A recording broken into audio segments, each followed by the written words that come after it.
Vous écoutez Radio Lomé, il est 12h30.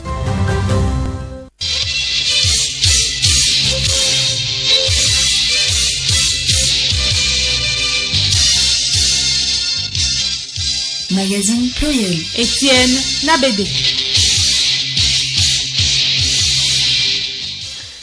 Mesdames et messieurs, bonjour. Bienvenue dans ce magazine pluriel. En voici le sommaire. La deuxième session extraordinaire du Parlement de la CEDEAO ouverte mardi dernier à Abuja au Nigeria prend fin ce samedi. 5 députés togolais et leur père de la sous-région étudient une douzaine de saisines et le prélèvement communautaire. La session se tient par visioconférence à cause de la crise sanitaire due au coronavirus.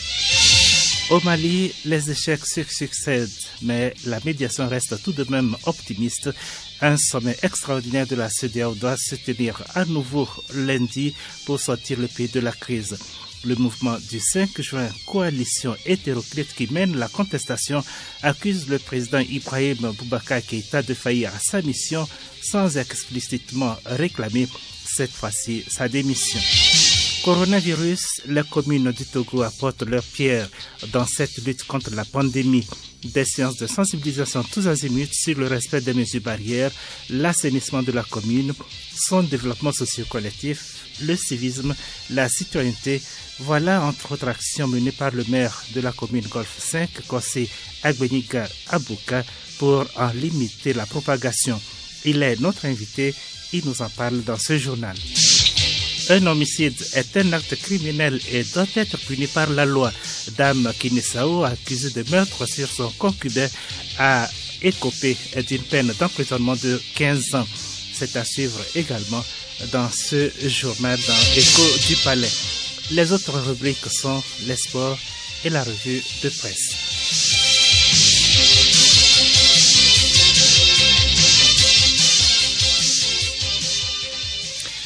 Mesdames et messieurs, à nouveau, bonjour. Le nonce apostolique du Vatican près la République togolaise en fin de mission. Après cette année passée à Lomé et à Porto Novo au Bénin, Monseigneur Brian Udaigwe, le nonce apostolique du Vatican près le Bénin et le Togo, ambassadeur du Saint-Siège, a fait ses adieux hier au Togo au terme d'une entrevue avec le chef du gouvernement Komi, Selom Klasso.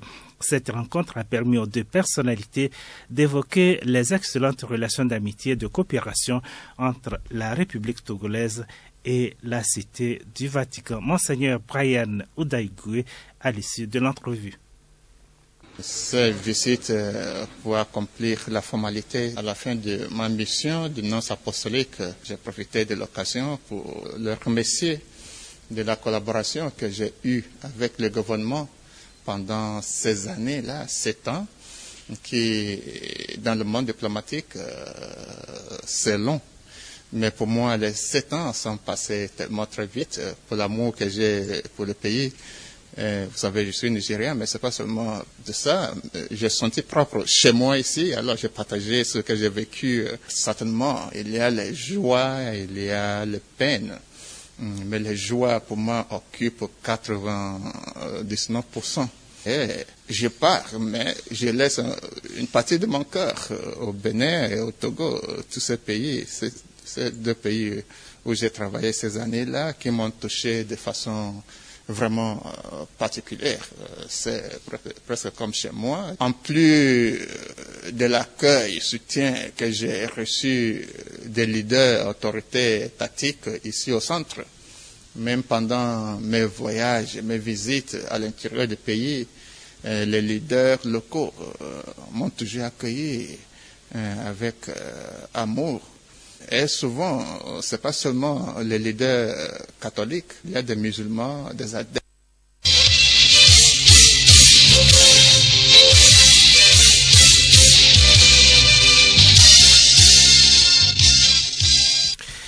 Ouvert mardi dernier à Abuja au Nigeria, les travaux de la deuxième session extraordinaire de l'année du Parlement de la CEDEAO s'achèvent ce samedi. Cette session s'est tenue en visioconférence. Situation sanitaire liée au Covid-19 oblige. Au Togo, les 5 députés membres, avec à leur tête l'honorable Achali Akleso, troisième vice-président du Parlement de la CEDEAO, ont pris une part active aux travaux au siège de l'Assemblée nationale togolaise. Plusieurs sujets étaient à l'ordre du jour, notamment la situation du Covid-19 dans l'espace CEDEAO, l'examen et l'adoption du projet de rapport de la session inaugurale de la 5e législature du Parlement, l'examen et l'adoption du projet de programme de travail des commissions permanentes mixtes et ad hoc, l'examen et l'adoption du projet du plan d'activité du Parlement au titre du deuxième semestre de l'année en cours, ainsi que la prestation de serment des nouveaux membres. Créé en 2006, le Parlement de la CEDEAO est l'Assemblée des peuples de la communauté. Les parlementaires régionaux sont chargés de promulguer les lois uniformes et les législations rigoureuses qui permettent la création d'une région sans frontières, paisible, prospère et cohérente, bâtie sur la bonne gouvernance. Environ 3 milliards de francs CFA, c'est l'enveloppe dont va bénéficier le Togo cette année pour renforcer ses capacités opérationnelles en matière de maintien de la paix. La facilité lui a été accordée par le Global Peace Operations Initiative, un programme américain d'aide à la sécurité visant notamment à renforcer le maintien de la paix dans le monde. Ces fonds iront ainsi aux forces armées togolaises via le centre d'entraînement aux opérations de maintien de la paix de Lomé qui s'en servira pour installer de nouveaux modules d'hébergement et de formation. Cet appui financier devrait aussi permettre à terme aux contingents togolais déployés sur différents théâtres d'opération de maintien de la paix à l'international de bénéficier de meilleures conditions de vie dans la préparation de leur mission. À ce jour, le Togo compte près de 1500 hommes déployés à travers le monde sous la bannière des Nations Unies. Geste de cœur du groupe Dodo à la Fondation Hussein Metirek. C'est une ambulance médicalisée qui a été remise à cette fondation qui œuvre dans le domaine socio-éducatif. La cérémonie a eu lieu ce samedi à Baguida. Le joyau sera mis à la disposition des centres sanitaires de la commune Golfe 6 pour un transfert rapide des patients. Baba Amivi Emefa, directrice des établissements et de la réadaptation, représentante du ministre de la Santé. Dans la politique nationale de notre pays, nous avons comme mission première, c'est de sauver des vies. Et avec la réception aujourd'hui de l'ambulance médicalisée, cela va permettre un transfert rapide, une évacuation efficace de nos patients. Étant donné que nous sommes dans la dynamique de la couverture sanitaire universelle également, une vie sauvée, c'est toute une nation qui en parle. Une satisfaction totale. Puisque dans notre zone Golfe 6, on n'a pas encore d'ambulance médicalisée. Et nous voulons par ce fait remercier la Fondation Hussein Metirek et le groupe Dodo qui a bien voulu appuyer la population et tout le système sanitaire pour une meilleure prise en charge de nos patients. D'un coût de plus de 28 millions de francs CFA, cette ambulance servira toute la population du Golfe 6 et aura un impact positif sur la vie des citoyens. Larry John, directeur administratif et financier du groupe Dodo. Nous avons plusieurs fois reçu les doléances des centres de santé du milieu en absence d'ambulance médicalisée. C'est ce qui a poussé le groupe Dodo aujourd'hui à offrir à la Fondation Hussein Metirek qui à son tour mettra à disposition de ces centres de santé-là. Tout ce que nous demandons aux bénéficiaires, c'est de bien utiliser ce bien afin que ça puisse servir le plus longtemps possible et régler les petits soucis, les ennuis de santé que la commune avait par le passé. On ne parle plus aujourd'hui comme hier. S'il est vrai que toutes les langues sont nées pour évoluer, eh bien, cela l'est depuis la déferlante crise du coronavirus.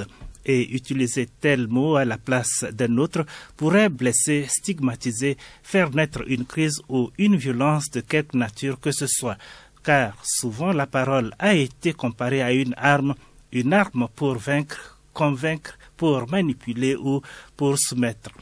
Des mois se sont écoulés donc depuis l'apparition de cette pandémie et aujourd'hui on s'interroge sur le type de langage à tenir dans la riposte contre le Covid-19. Les mots sont importants et l'utilisation d'un langage qui perpétue les stéréotypes existants peut dissuader les gens de se faire tester et de prendre les mesures nécessaires pour se protéger. Y a-t-il aujourd'hui une corrélation entre le langage et la propagation du coronavirus? Monsieur Achali Awadi, commandant de la brigade anti-Covid-19, docteur en linguistique générale.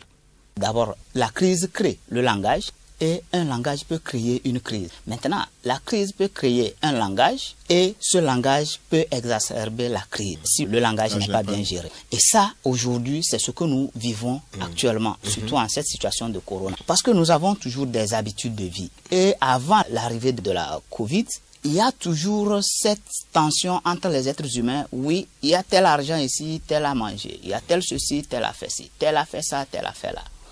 Et tout ça là constitue un réel problème et c'est des divulgations vaines ou des affirmations qu'on peut appeler gratuites. Et en ce moment, ce langage ne peut vraiment que propager la violence. Maintenant, en cette situation de crise, et là-bas, franchement, qu'il me soit permis de saluer vraiment cet effort du gouvernement de centraliser les financements, de centraliser les fonds. À l'heure actuelle, je pense, le gouvernement a été très vigilant et a centralisé ces histoires de crise parallèle pour pouvoir canaliser les efforts. Mais malgré ça, malheureusement, les habitudes, les vieux démons ne nous ont pas quittés. Donc ici, pour établir le lien entre le langage et la propagation de la Covid, c'est qu'il faut éviter au maximum de laisser le langage créé par la crise. Il faut réellement rester dans ce langage-là, ne pas en sortir et créer d'autres crises qui vont venir exacerber la première et qui vont nous mettre vraiment au chaos. La pandémie du Covid-19 a modifié le mode de vie sociétal des populations au niveau planétaire. Adopter un langage positif et souligner l'importance de prendre des mesures de prévention efficaces, notamment en observant les gestes barrières édictés par le gouvernement, pourrait nous protéger nos proches et protéger les plus vulnérables. Les sociétés sont dans la tourmente et les économies sont en chute libre. Et chaque jour, l'incertitude s'installe et l'inquiétude s'affirme. Quel peut être aujourd'hui l'apport du langage dans la riposte contre le coronavirus? Nous retrouvons M. Achali Awadi. Très souvent, dans la gestion des crises, on a tendance à oublier ce volet important, l'apport même des sciences du langage. Parce que lorsque les choses ne sont pas faites telles qu'elles doivent vraiment l'être, il y a toujours problème. Donc le langage lui-même, c'est qu'il faudrait qu'il soit souple. Quand le langage est souple, il permet l'échange. Et il permet la compréhension, l'intercompréhension et permet l'évolution réellement dans la jugulation de la crise. Maintenant, les sciences du langage apportent un plus, puisque le langage il doit être apporté au niveau de la communauté. Ici, par exemple, avec ces crises qui viennent souvent, nous les utilisons dans un langage étranger qui n'est pas connu du grand public. Et donc ça veut dire que nous utilisons vraiment certains termes, les gens sont obligés de les utiliser à tort et à travers sans forcément comprendre le fond. Maintenant, lorsqu'on les amène au niveau du public dans sa langue locale, alors ça permet une compréhension, une appréhension de la chose à la base et alors son acceptation. D'abord, lorsqu'il s'est agi de couvre-feu, d'abord l'état d'urgence. L'état d'urgence, il faudrait réellement comprendre qu'est-ce qu'on appelle état d'urgence. Parce que tant que nous l'avons défini en français, mais ma vieille qui est au village va le dire état d'urgence. Mais peut-être cherche à trouver la correspondance de l'état d'urgence dans sa langue. Et elle comprendra mieux et elle participera. Quand il s'agit vraiment de ces situations, il faudrait réellement essayer d'apporter ça au niveau aussi du public pour qu'on puisse comprendre ensemble qu'on parle de la même chose, de la même manière, dans les mêmes contextes. La parole est un acte subjectif et c'est la première des libertés, disait Simone de Beauvoir. C'est aussi un outil pour le bon et pour le mauvais. Par la parole, nous mettons des mots sur nos émotions. Par elle, nous créons. En cette période de crise liée au Covid-19, vivement que notre langage nous unisse autour de cette lutte commune au lieu de nous diviser. Situation du Covid-19 au Togo à la date d'hier. En rappel, 11 des 456 personnes testées hier sont positives. Elles portent le nombre total de cas positifs à 839. Ces 11 personnes âgées de 8 à 70 ans se répartissent comme suit. 6 cas parmi les contacts, une femme dans le district 1 de Lomé, un homme dans le district 2 à Lomé, une femme et un homme à Kara dans le district de la Kosa, une femme et un homme à Bafilo dans le district d'Assoli. 3 cas parmi les voyageurs, 3 hommes à Kounioou dans le district de Lakebou. 2 cas parmi les suspects, un homme dans le district 3 à Lomé et une femme à Sokodé dans le district de Tchaoudjo. Un nouveau guéri a été enregistré portant à 585 le nombre total de patients guéris du Covid-19. Un décès a été enregistré portant le nombre total de décès à 17. Le nombre de cas actifs est de 237. À ce jour, un total de 39 812 tests de laboratoire ont été effectués sur toute l'étendue du territoire national.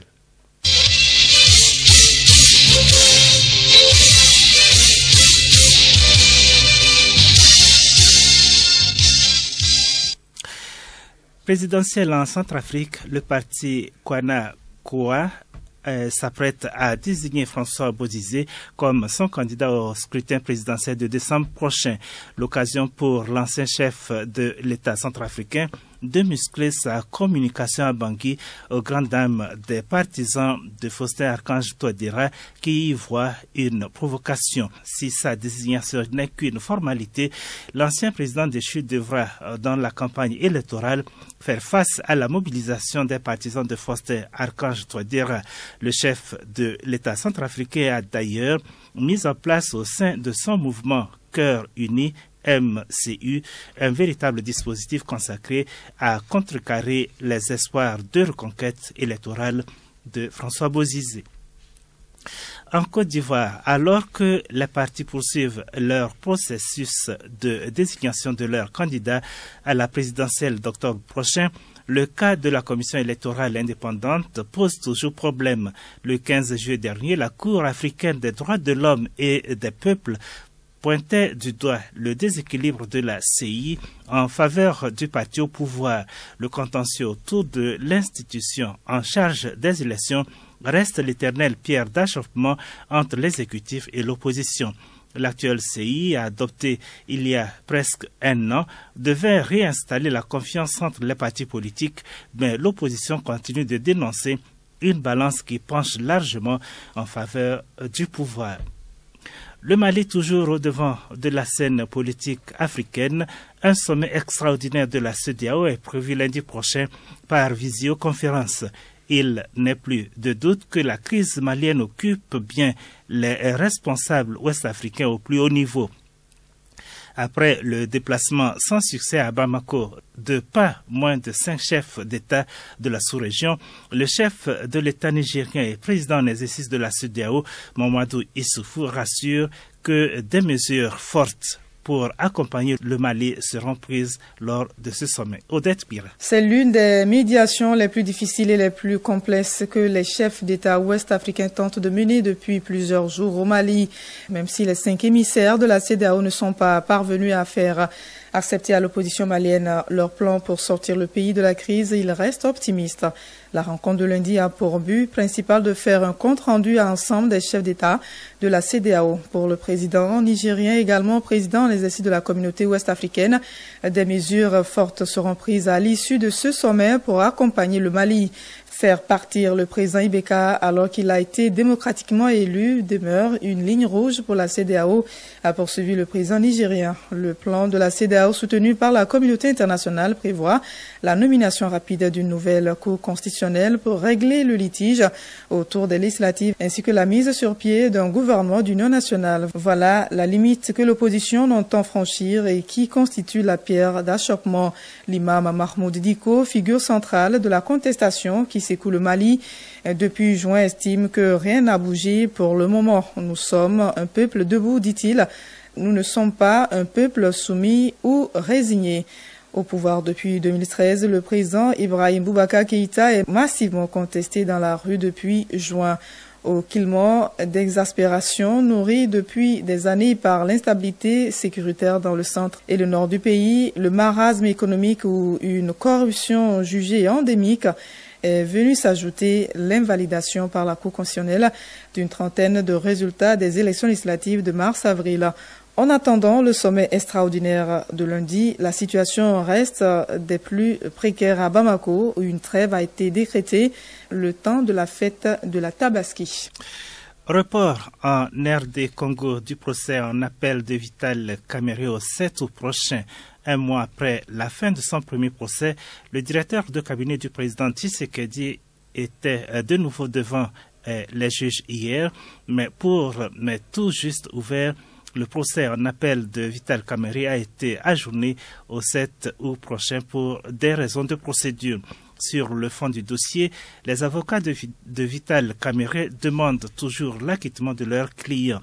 Ils ont même introduit une nouvelle demande de liberté provisoire. À ce sujet, la décision a été mise en délibéré et un jugement est attendu dès lundi prochain. Un nouveau charnier avec des corps de 28 officiers de l'armée soudanaise a été découvert. Selon le parquet, il s'agirait d'officiers impliqués dans une tentative de coup d'État en 1990 pour renverser l'ex-président Omar el-Béchir. Les corps ont été retrouvés dans une fosse commune à Oundamran, ville jumelle de Khartoum.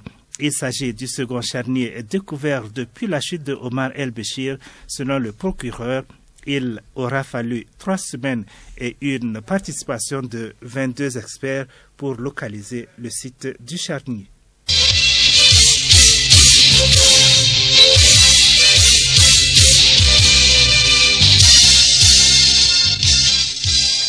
Seconde partie de ce magazine pluriel invité. Les communes du Togo apportent leur pierre dans la lutte contre la propagation du coronavirus. C'est le cas de la commune Golfe 5 dont le maire, M.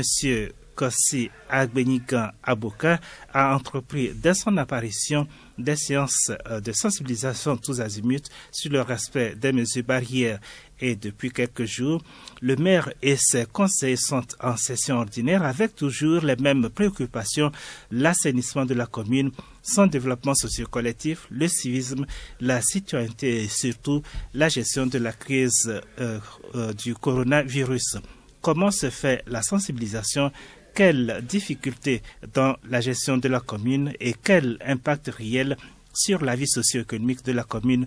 Suivez plutôt cet entretien de Odette Pira avec le maire de la commune Golfe 5, Kossi Agbenigan Aboka. Monsieur Kossi Agbenigan Aboka, bonjour. Bonjour. Vous êtes maire de la commune Golfe 5. Dites-nous quelles sont les activités au sein de votre commune. En tant que maire de la commune Golfe 5, nous avons des devoirs envers la population qui nous a élus. Sur le plan administratif, nous légalisons les dossiers d'état civil, nous célébrons les mariages et au niveau du foncier, donc tout ce qui concerne le foncier de la commune, incombe également la gestion du maire. Nous avons également le rôle d'acteur de développement. Donc, dans ce domaine précis, tout ce qui concerne le développement de la commune incombe au maire. Mais je voudrais dire que le développement de la commune, tout d'abord, c'est le conseil qui le porte, c'est le conseil qui délibère et le maire exécute. Donc, le pouvoir revient au conseil municipal qui délibère sur les sujets relatifs au développement et le maire exécute les décisions du conseil. Un mandat, un portefeuille, quelles sont les activités que vous tenez à réaliser au cours de votre mandat? Nous avons un grand défi à relever et les défis sont énormes. Je pouvais citer l'assainissement de la commune qui est un grand défi. Il y a également les problèmes d'inondation. Vous savez, nous avons beaucoup de points, beaucoup de quartiers qui connaissent des problèmes d'inondation, beaucoup de rues qui sont impraticables parce qu'il n'y a pas de caniveau et donc lorsqu'il pleut, ces rues sont inondées et la population difficilement arrive à circuler. Donc c'est un point essentiel qui nous concerne dans cette gestion. Il y a également le travail de l'environnement qui aussi est une grande priorité pour nous. Nous voulons faire notre commune une commune verte. D'ailleurs, tout récemment, nous étions à la session du second trimestre. Le conseil, dans son ensemble, a souhaité que notre commune soit une commune verte. Et donc, le conseil nous a donné le mandat d'œuvrer à ce que nous puissions rendre la commune, donc c'est une commune verte, et pour répondre aux attentes du gouvernement par rapport à l'environnement. Après cela, nous avons également le devoir d'éducation de la population, le devoir de sensibilisation de la population. Vous savez, le civisme est également une grande priorité pour la commune. Tout récemment, à la session, le conseil nous a demandé également de faire tout et tout pour qu'il soit mis sur pied une commission qui s'occupe du civisme. Parce que tout cela, tout ce que nous ferons comme développement, s'il n'y a pas le sens du civisme, s'il n'y a pas le sens du patriotisme, on ne pourra rien faire. Donc, le conseil municipal du GOF5 nous recommande de prendre en priorité les questions du civisme et du patriotisme, des questions liées à la citoyenneté. Parce que c'est la base même du développement. Un citoyen qui a le sens du patriotisme, a le sens de la citoyenneté, c'est un citoyen qui s'occupe du développement de sa communauté. La pandémie du Covid-19 a impacté tous les secteurs d'activité. Quelle est la situation dans votre commune? Disons-nous que depuis le 6 mars, lorsque le premier cas de la Covid a été constaté au Togo, le gouvernement, sous la direction du chef de l'État, a pris des mesures pour que les Togolais comme nous sommes puissions vraiment être en bonne santé et en prendre des mesures barrières. Et donc, ces mesures barrières qui ont été éditées par le gouvernement sont mises en œuvre, sont respectées dans notre commune. Et donc, il faut dire que cette pandémie a fait ralentir l'économie en général au niveau mondial. Cette pandémie a mis à genoux toute la politique économique du pays également. Et cela a également eu des conséquences aussi dans notre commune. Donc, au niveau de la commune GOF5, nous avons senti cette conséquence économique liée à la Covid. Donc, vous savez, les marchés ne sont plus comme avant. Les acteurs économiques ont des problèmes. Tout ce qui est lié à l'économie est au ralenti. Donc ça a des conséquences vraiment sur le développement de la commune. En tant que premier responsable de la commune, que faites-vous pour sensibiliser votre commune? Et en tant que maire de la commune GOF5, nous pourrons dire que la commune GOF5 a été la première commune dans le Grand Lomé à prendre des mesures pour que les citoyens qui vivent dans la commune puissent se conformer au conseil du gouvernement. Et donc, dès les premiers jours, nous avons mis en place des systèmes de communication. Nous avons touché le cercle traditionnel pour gongonner dans les villages. Nous avons également mis en place des communicateurs qui ont sillonné avec des véhicules 4x4 sonorisés dans tous les quartiers de la commune pour sensibiliser la population par rapport à la pandémie. Nous avons également mis en place une cellule de riposte au sein de laquelle il y a eu une brigade de veille qui circule dans les quartiers pour sensibiliser les populations par rapport à la pandémie de la Covid-19. Nous avons également rencontré les vendeurs des marchés. Nous avons rencontré également, nous étions en réunion avec eux. Nous avons aussi rencontré les tenanciers de bars, ceux qui vendent des boissons, pour leur dire que la situation sanitaire est grave et que nous devons respecter vraiment les conseils du gouvernement et pour que nos concitoyens puissent être en bonne santé. Quelles sont les difficultés que vous rencontrez dans la gestion de votre commune? Et il faut dire que après 32 ans, le Togo aujourd'hui vient de commencer une nouvelle école, qui est l'école de la décentralisation. Beaucoup de citoyens, beaucoup d'acteurs ne sont pas encore réunis, n'ont pas encore maîtrisé le concept de la décentralisation. Et il faut le dire, c'est une vérité, que beaucoup d'acteurs ne sont pas outillés pour la gestion des communes. Et donc, nous sommes dans une phase d'apprentissage, nous sommes dans une nouvelle école d'administration du territoire. Cela fait que le début n'est pas facile parce que le concept même tel qu'il est, nous n'avons pas toutes les maîtrises. Cela fait que nous disons qu'il faut se former. Nous devons nous former. Et d'ailleurs, c'est pour cela que nous, au niveau de la commune GOF5, nous avons actuellement des formations. On est mené en formation actuellement. Nous avons des cabinets qui sont là, qui nous forment. Nous puissions maîtriser vraiment ce concept nouveau qui est la gestion des communes. Et il faut dire que nous avons des problèmes de finances, on a des problèmes économiques, des problèmes financiers qui sont là, mais je l'ai dit, tout début est difficile. Quand nous aurons vraiment bien maîtrisé les outils de la centralisation, je pense que ça va aller. Mais le fait que la crise sanitaire aussi est arrivée, cette crise vient également impacter le développement. Ça vient ralentir tout ce que nous avons voulu faire, tout notre désir, tout ce que nous voulons faire aujourd'hui. La pandémie vient mettre fin à cette volonté. Mais nous n'allons pas, à cause de la Covid, lâcher. Le développement s'impose à nous. Quel que soit ce qui arrive, nous n'allons pas reculer. Nous devons le développement. Nous devons le développement parce que le développement s'impose à nous. Peut-on s'attendre à une commune moderne à la fin de votre mandat? Bien sûr, notre commune se veut être une commune modèle. Vous savez, nous avons de grandes personnalités chez nous. Nous avons de grandes personnalités dans la commune. Nous avons des ministres, nous avons des hommes d'affaires, nous avons des gens, des hauts cadres dans la commune, des gens qui ont beaucoup d'expérience. Nous avons des députés, nous avons des femmes qui sont des femmes battantes. Donc cette commune est une commune riche en ressources humaines expérimentées. Donc nous comptons beaucoup sur ces énergies de ces hommes et de ces femmes dévoués, de ces hommes et de ces femmes qui tout le temps pensent au bonheur de la commune Gorsenk pour que Gorsenk soit une commune modèle. Et je pourrais vous le dire que quand vous venez chez nous à la commune Gorsenk, vous allez sentir que c'est des hommes, c'est des femmes qui veulent le développement de la commune Gorsenk. Et sans vous mentir, vous le verrez, nous serons une commune modèle au Togo parce que nous avons des gens expérimentés, des femmes et des hommes qui pensent toujours au développement de la commune Gorsenk et qui se battent pour que nous puissions vraiment réussir. Qu'attendez-vous donc de la population de votre commune? Pour réussir, nous avons besoin de la population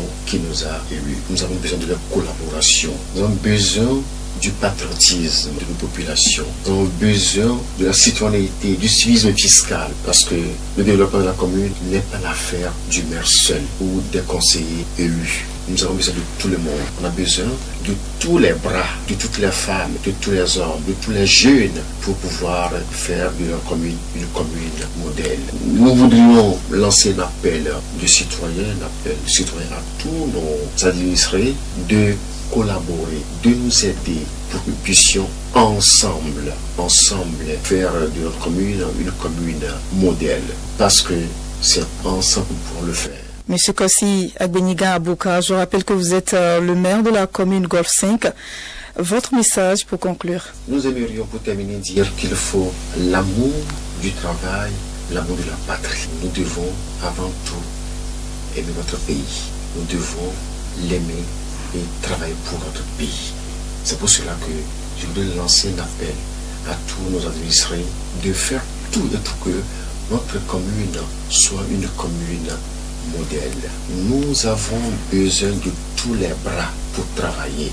Nous avons besoin de tous les talents, de toutes les bonnes volontés pour réussir. C'est pour cela que nous demandons à tous nos concitoyens de participer, de faire des propositions afin que nous puissions réussir cette mission. C'est une mission collective. C'est un devoir qui incombe à nous tous. Le maire seul ne peut pas le faire. Il faut que l'ensemble de la population puisse aider le maire à pouvoir faire de la commune Golf-5 une commune développée, une commune modèle. Je voudrais remercier le chef de l'État, son excellent Faure Gnassingbé, grâce à qui aujourd'hui le Togo a repris sa place dans le Conseil des Nations. Nous aimerions témoigner ici notre reconnaissance à tout le gouvernement qui se bat pour mettre en œuvre la vision du président, son excellent Faure Gnassingbé. Nous aimerions également remercier tout le Parlement togolais. Nous aimerions également dire merci à nos collaborateurs et surtout à mes collègues conseils municipaux, mes collègues qui tout le temps se battent pour que nous puissions mettre en œuvre le PND que le chef de l'État a lancé, un plan de développement qui est un plan ambitieux pour le bonheur des Togolais comme nous sommes. Monsieur Kossi Agbeniga Abouka, merci. Merci à Radio Lomé.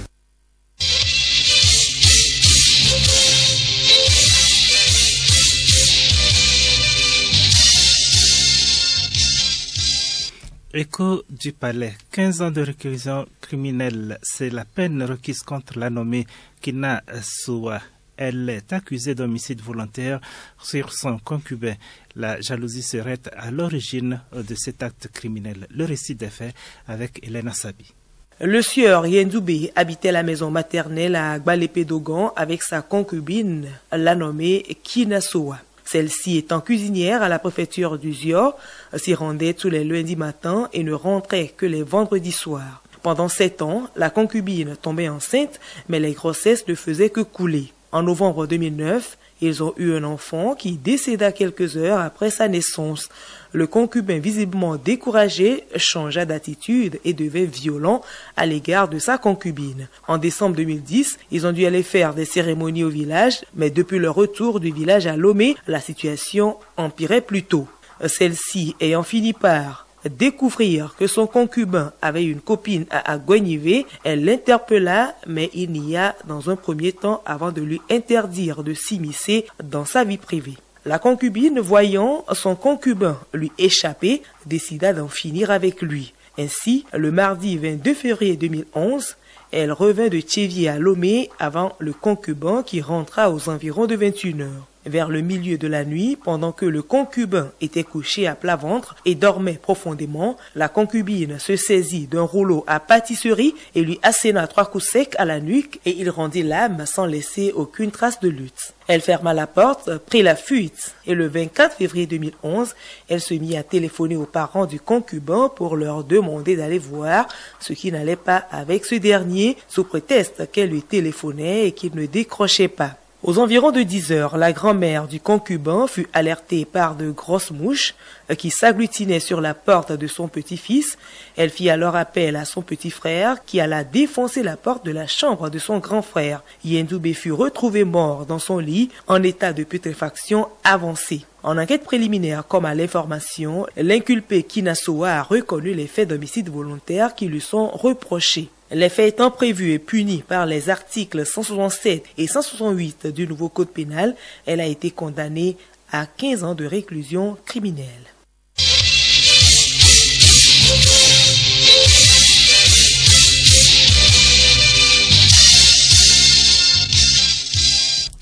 Du sport et du football, la Fédération togolaise de football pourrait organiser le tournoi qualificatif de l'UFOA B pour la CAN de moins de 20 ans. Fidèle Mawina. L'annonce a été faite mercredi dernier par l'organisation sur son compte Twitter. Le tournoi se tiendra, si tout va bien, en novembre et sera qualificatif pour la CAN U20, dont la phase finale est prévue en Mauritanie. Par ailleurs, cette candidature reste à confirmer car c'est le Burkina Faso qui devait abriter le tournoi, mais le pays s'est désisté début juillet. Pour cause de coronavirus, le pays ne compte pas accueillir d'événements internationaux avant 2021. Ligue africaine des champions, la Confédération africaine de football amende le Raja Casablanca et le tout-puissant Mazembe, réunis mardi dernier par visioconférence. Le jury disciplinaire de la CAF a tranché. Invité à se prononcer sur les incidents qui ont émaillé les quarts de finale retour de la Ligue africaine des champions disputée le 7 mars dernier, l'instance décide de sanctionner les 2 équipes. Durant l'échauffement, une altercation avait notamment opposé le Marocain Ilas Haddad avec une partie du public des Corbeaux de Lumumbashi. En effet, le jury disciplinaire a décidé d'imposer une amende de $10,000 US au Raja de Casablanca, de lever la suspension provisoire du joueur Ilas Haddad, d'imposer une amende de $10,000 US au tout-puissant Mazembe pour défaut de sécurité lors du 10 match. La fédération bissau-guinéenne n'a pas encore abandonné la piste de la pépite du Barça Ansu Fati. Séduisant dans ses prestations, le jeune joueur est encore espéré chez l'équipe nationale bissau-guinéenne. Originaire de la Guinée-Bissau, Ansu Fati a récemment obtenu la nationalité espagnole et a disputé un tournoi avec les U17. En campagne pour un nouveau mandat à la Fédération bissau-guinéenne de football, Manuel Lopez Nascimento promet de discuter avec Ansu Fati afin que ce dernier se décide à rejoindre les Djurtus. Il compte sur la collaboration des parents de la pépite. Et sport toujours, finale de la Coupe de France, le Paris Saint-Germain bat Saint-Étienne par 1-0. L'unique but de la rencontre est l'œuvre de Neymar. Une finale ternie par la blessure de Mbappé à moins de 3 semaines des quarts de finale de la Ligue européenne des champions face à Atalanta. Revue de presse pour refermer cette édition, reprise des activités socio-économiques dans le strict respect des mesures barrières, l'impact de la pandémie du coronavirus sur l'économie et le Togo qui renoue avec la Turquie pour une coopération gagnant-gagnant. Voilà les titres qui ont constitué les unes des parutions de la semaine. Léontine Atogima. Le chef de l'État, Faure Essozimna Gnassingbé, a reçu lundi le ministre turc des Affaires étrangères. 3 accords de partenariat ont été signés entre le diplomate et son homologue togolais, signale Togo Presse. Il s'agit de renforcer les liens d'amitié et de coopération bilatérale, notamment dans l'enseignement et la sécurité, et d'une ouverture de l'ambassade turque à Lomé, poursuit le grand quotidien national. À propos de cette visite, Libération remarque tout simplement que tout baigne entre le Togo et la Turquie. Faure et Erdogan pour le renforcement de l'axe Lomé-Ankara, renchérit Le Soleil. Parlant de renforcement de relations, Vision d'Afrique signale la signature d'un accord tripartite entre le gouvernement togolais, le patronat et la BOA. Cet accord vise à accompagner le secteur privé dans la mise en œuvre du PND, ajoute Togo Presse. Vision d'Afrique revient et précise que ce sont les premières retombées du Forum économique Togo-UE. À travers cet accord, la BOA s'engage dans le financement de 3 projets issus des différents secteurs d'activité tels que l'agriculture, l'industrie et l'agroalimentaire. Covid-19, réouverture effective des lieux de culte entre respect des mesures barrières et garantie d'une continuité, titre Togo Matin. Canal D abonde dans le même sens et révèle que les frontières seront également ouvertes très bientôt.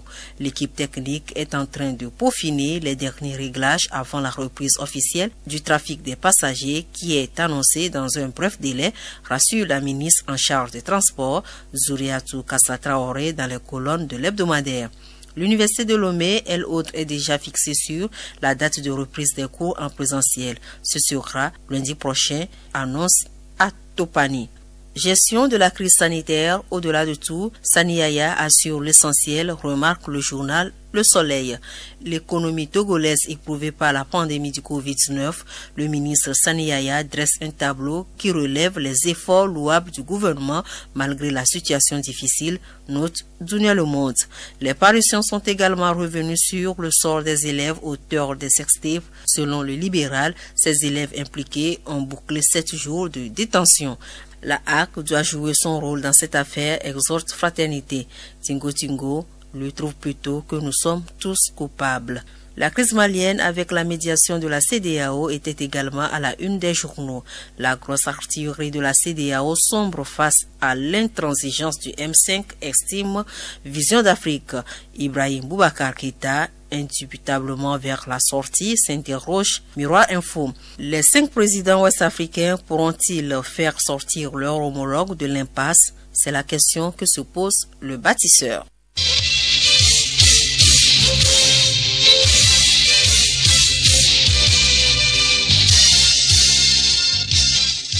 Pluriel, le magazine hebdomadaire de Radio Lomé.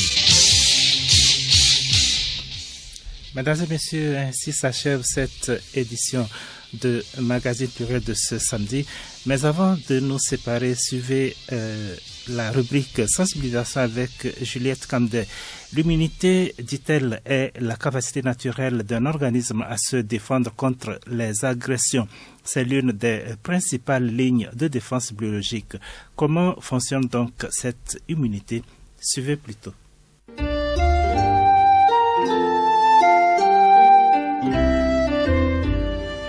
Notre système immunitaire nous protège toutes les secondes contre des armées de virus, bactéries, champignons et autres parasites. Une faiblesse et c'est la maladie qui s'installe. Comment fonctionne donc l'organisme? Dans cette bataille, Dr Edgar Koubia, médecin généraliste.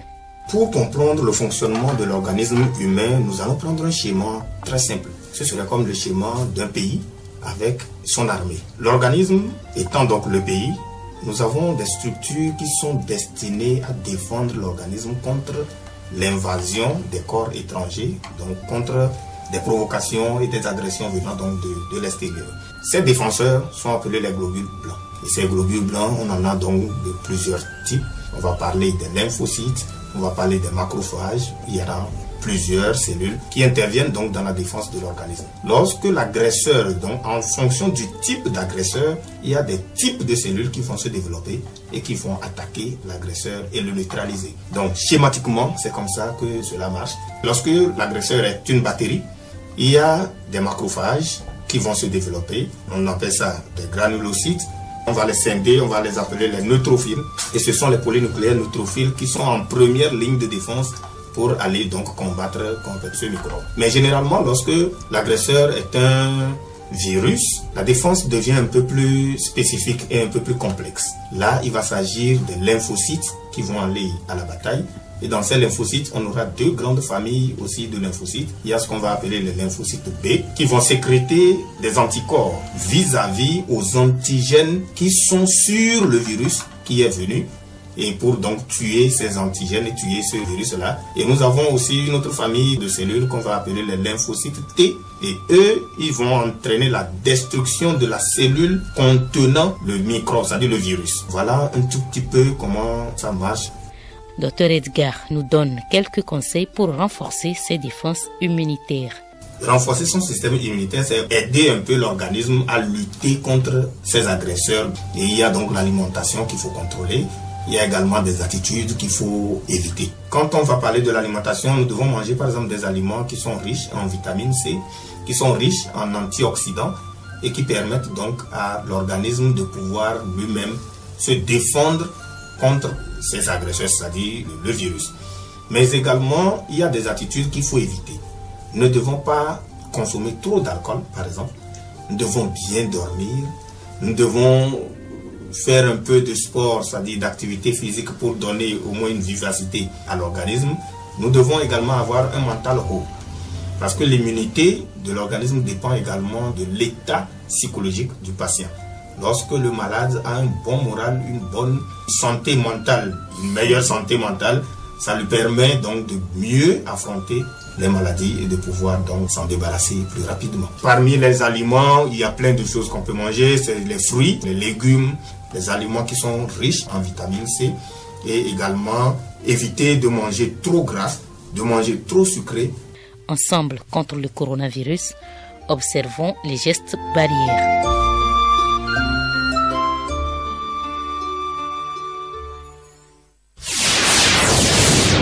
Les ondes radio se propagent à 300 000 km/s.